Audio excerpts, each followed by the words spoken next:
Fala rapaziada, beleza? Botafogo acaba de perder para o Nacional de Potosí pela pré-Libertadores, a fase que antecede a fase de grupos. E aí a gente vai falar um pouquinho sobre essa partida e também um pouquinho sobre o jogo contra o Flamengo pelas quartas de final do Campeonato Carioca. Jogo esse que eu não consegui fazer o pós-jogo e já explico por quê, só um minutinho. Então, naquele dia eu fui ao jogo, né, no Newton Santos, com a minha família, e eu perdi meu pai em agosto, e o carro dele acabou ficando comigo, eu já não dirigia há muito tempo, e de agosto até então o carro tá comigo e eu tô esperando algumas questões de inventário, mas estou cuidando do carro, e naquele dia eu resolvi ir pro jogo pela primeira vez com o carro, eu nunca tinha ido pro jogo dirigindo, como era um jogo tranquilo, eu resolvi ir, tudo bem. Quando eu cheguei lá, o pneu tinha furado, então acabou o jogo e eu tive que, por várias questões, é, resolver a questão do pneu e tal. O step também não estava legal e aí a gente acabou optando por levar o carro de reboque para casa e hoje eu já troquei pneu e tal, mas aí isso tudo fez com que é, eu não comentasse sobre o jogo do Flamengo. Acho que foi um jogo definido naquela questão lá da falta, né?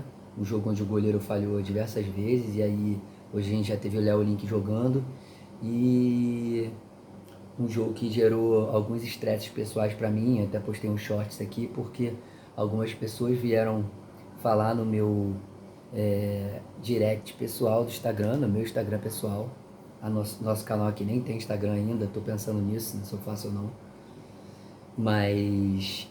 E aí, porque eu postei lá sempre o lance da falta do Flamengo em cima do Matheus Martins e alguns flamenguistas se doeram e vieram falar comigo. Eu sou um cara que eu não zoo as pessoas, justamente porque eu não gosto dessa troca de zoação por zoação no futebol, eu gosto de um debate mais aprofundado. E aí eu toquei algumas feridas dos flamenguistas e eles se doeram, né? Então fiz alguns questionamentos sobre os 12 resultados combinados para se classificar para as quartas de final e outros apontamentos, e aí gerou um estresse ali com amigos meus da antiga, amigos de muitos anos, até de décadas. Mas enfim, coisas do futebol, assim espero. Sobre o jogo de hoje, eu acho que o Botafogo fez o possível, entrou taticamente focado. Eu entendi que os atletas tentaram, dentro do que a capacidade física permitiu, fazer o plano de jogo do Anselmi, tá? O Botafogo entrou ali basicamente num 5-4-1, que variava um pouquinho às vezes, chegou a ter 6, mas geralmente ficava no 5-4-1. E aí o Telles dessa vez sentou, né, na defesa, então ficava Telles, Barbosa, ficava Newton, ficava Matheus Ponte, ficava Vitinho. Vou falar agora de trás para frente, tá? Sobre o goleiro. Acho que o Link demonstrou mais segurança do que o Neto vem demonstrando, até porque o Neto vem falhando sucessivas vezes, né? Eu cheguei a falar em algumas vezes que ainda apostava que o Neto viesse a se recuperar, mas diante da sequência de erros sucessivos, diante da sequência de erros, né? Ou de erros sucessivos, os dois juntos não cabe. Eu acho que realmente era hora de testar mais um goleiro. E aí eu não acho que o Link é o goleiro para ser titular para o Botafogo buscar títulos, buscar uma campanha vencedora, mas nesse momento ele talvez seja melhor do que o Neto, pelo menos. Eu ainda acho que o Raul, por mais incrível que pareça, para mim mesmo falar isso, demonstrou mais segurança que tanto no que se refere ao Link, quanto no que se refere ao Neto. Mas o Link não é aquele cara que vai fazer defesas milagrosas, pelo menos por enquanto. Porém, demonstrou certa segurança no jogo de hoje, chutou para frente quando tinha que chutar, jogou feio quando precisou. E se posicionou bem ali nos lances e tal. O gol é uma jogada ali onde, já falando do Vitinho saindo do goleiro pela lateral direita, é até vacilo com o Vitinho, porque eu acho que defensivamente, mais uma vez, ele ganhou praticamente todas as bolas. Eu fui rever o gol agora, porque no momento do gol, naquela correria, na emoção ali do jogo, eu não vi direito como tinha acontecido, então agora eu vi que foi uma caneta no Vitinho ali, né? Ele não consegue disputar a bola corretamente, toma uma caneta e sai a falta que origina o gol, num lance idêntico ao que tinha acontecido no primeiro tempo, onde a bola vai no primeiro pau, aquela bola desvia no Telles e vai na trave. Eu acho até que foi bom ter desviado, porque analisando, até meu filhinho estava vendo o jogo com a gente aqui, eu falei, filho, eu acho que se essa bola vai direto é pegar o Link no contrapé e, e entrar. Ela desvia no Telles e vai na trave, então talvez tenha sido bom ela ter desviado na cabeça do Telles ali. E aí falando do Mateu Point, é um jogo péssimo, né? Talvez péssimo seja exagero, mas um jogo muito ruim. Errou todas as escolhas de saída de bola, últimos passes errou, às vezes puxou alguns contra-ataques interessantes, mas errou, inclusive agora pro Vidalba, um passe na direita no final do segundo tempo. Tomou um cartão amarelo, achei até injusto no primeiro tempo, mas tomou o cartão, podia ter segurado um pouco mais naquela jogada ali desnecessária. Muitos erros na defesa, enfim, vem repetindo as atuações ruins desde que foi colocado nessa posição que não é a dele ali como um zagueiro pela direita. Bastos fez feijão com arroz, teve um lance ali no final que talvez ele tenha se machucado, segundo o próprio comentarista da ESPN, mas eu confesso que eu não vi. Foi bem. Barbosa foi bem, teve alguns lances meio malucos, daquele que ele sai querendo driblar ali no primeiro tempo, algumas escolhas um pouquinho equivocadas, mas seguro como sempre.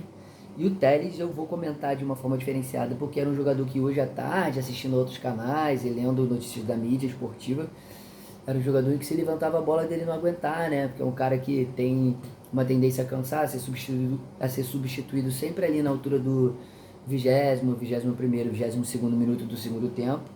Mas hoje mostrou muita experiência, soube dosar as corridas, escolher para onde ia se encaminhar, para onde ia correr, que momento era para dar o bote, que momento era para subir para apoiar.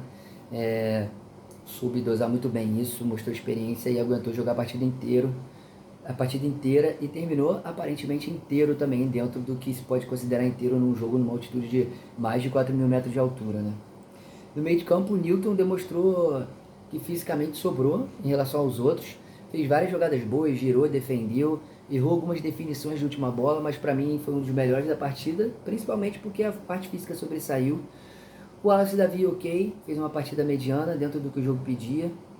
Acho que a gente pode esperar mais dele ao longo do campeonato. Montoro cansado, assim como o Jordan Barreira.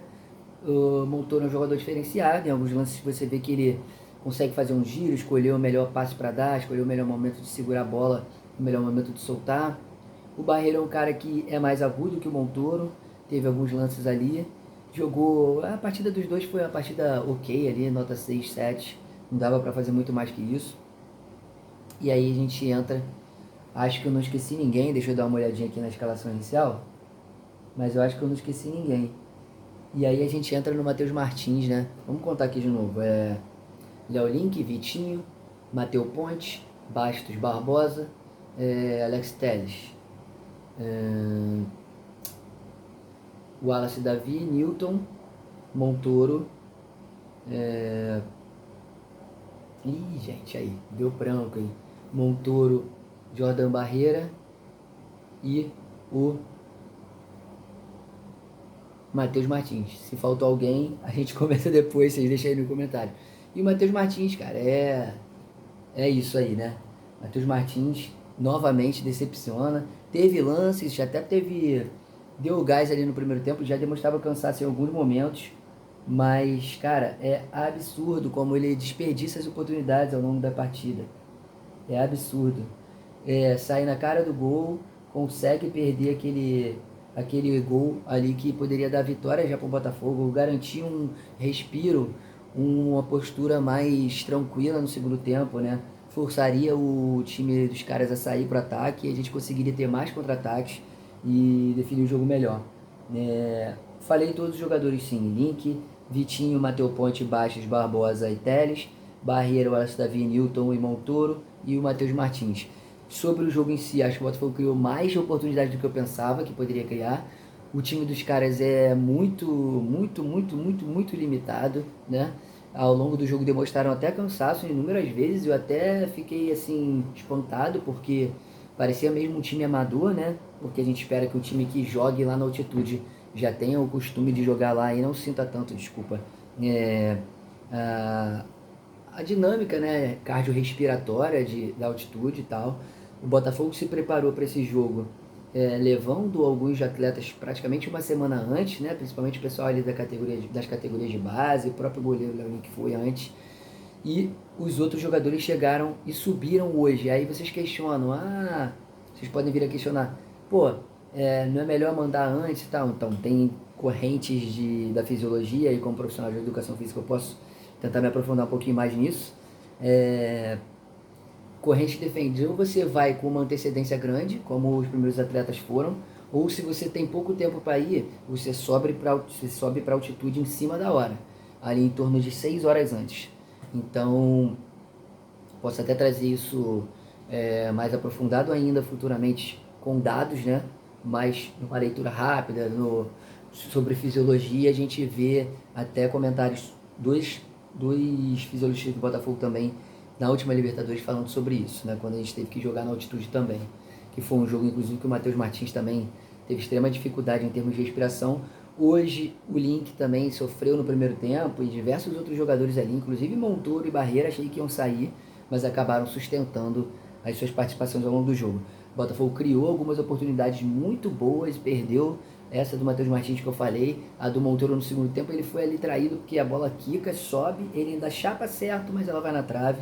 A gente poderia ter um resultado muito melhor para trazer uma tranquilidade a mais para o próximo jogo, porém a vitória, o empate não veio, consequentemente a vitória também não.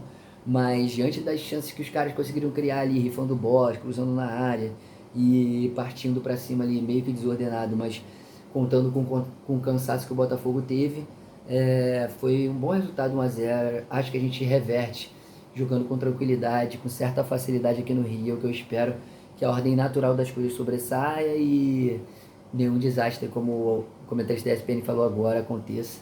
E aí a gente vai passar com tranquilidade, botando a bola no pé e fazendo o jogo que a gente precisa fazer aqui no Newton Santos. Beleza, galera? Sem me estender mais, esse é o Botafogo Literário. Sigam, compartilhem para mais gente seguir aí. A gente tem muita gente vendo os vídeos, principalmente os shorts, mas pouca gente seguindo. Dá trabalho fazer isso aqui, então quanto mais gente vocês puderem fazer com que acompanhe o trabalho, melhor. Jogo acabando ali, Botafogo Literário acabando aqui hoje. Então é isso, eu sou Daniel Góes, jornalista, profissional de educação física. Um abraço e até mais. Valeu.